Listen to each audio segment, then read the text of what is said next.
Una investigació de l'Institut de Materials Avançats de la Universitat Jaume I de Castelló ha estat pionera en el disseny i la prova de minimòduls de cèl·lules solars de perovskita en condicions climàtiques reals a fi d'estudiar la seva eficiència energètica. Les conclusions d'aquest estudi, realitzat en col·laboració amb la Universitat d'Antioquia de Medellín, s'han publicat en la revista Nature Energy.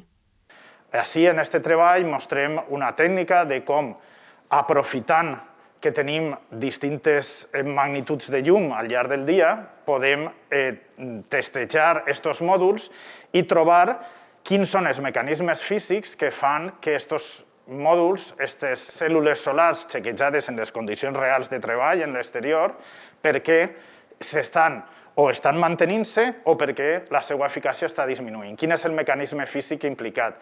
Quins sistemes s'estan degradant? Si l'encapsulat que estem fent és lo suficientment bo o no, i ho podem seguir mitjançant aquesta tècnica. El treball, liderat pel catedràtic Ivan Mora Seró de l'UGI, aprofita la variabilitat de les condicions exteriors, com ara els diferents graus d'il·luminació del cicle nit-dia, per a monitoritzar l'evolució dels mòduls solars i relacionar-la amb els diversos processos físics. El procés permetrà optimitzar aquesta tecnologia per a la seva futura comercialització. Lo interessant d'esta tècnica és que se pot expandir també a altres tipus de cèl·lules solars, no només a les cèl·lules de perovskita. El que és verdaderament interessant és que podem començar a veure que s'estan produint mecanismes de degradació fins i tot abans que comencem a detectar-los en l'eficiència de la cèl·lula. I una vegada se produeixen, podem determinar per què i en quines condicions.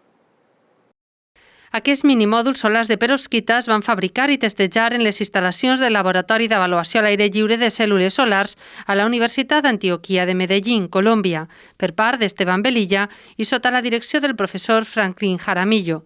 Posteriorment, les dades publicades a Nature Energy van ser avaluades a l'INAM de la Universitat Jaume I.